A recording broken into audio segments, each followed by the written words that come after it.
গণতন্ত্র কি আল্লাহর পক্ষ থেকে আসছে, টপ করে ছেড়ে দিতে, তাই না? আল্লাহর পক্ষ থেকে গণতন্ত্র দিছে, জাতীয়তাবাদ, সেকুলার, এগুলি ব্যাখ্যা ছিল। বড় বড় বিদ্বানরা কি বলেছে আমি বলতে পারলাম না, দুঃখিত। তাহলে তাগুত, এরপরে কুফর, কুফরি, ইমান ভেঙে যাবে। কুফরি কি বড় কুফরি আছে, ছোট কুফরি আছে।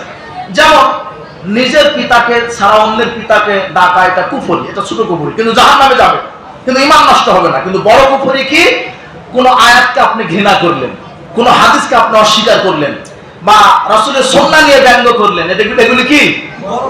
ওই যে দেখবেন এক এক শ্রেণীর শয়তান, মানে আল্লাহ মানে ইবলিশ কিছু এজেন্ট পাঠাইছে বাংলাদেশে সুন্নাহ নিয়ে ব্যঙ্গ করে। দেখেননি এটা রাফাল এদেন করা নিয়ে? ওদের শয়তান তো লেডিস মুসল্লি বলেছে, এটা তুমি জানো?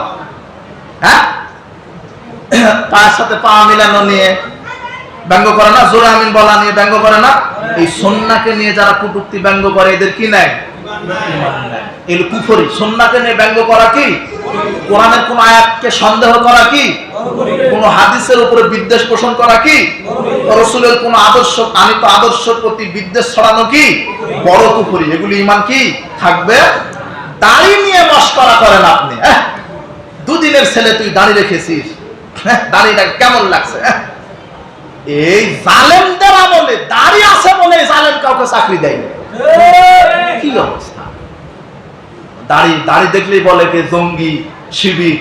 এখন ওরাই ভয়ে দাড়ি রাখছে, বলছে আমি জামাত। ও কি এখন জামাত?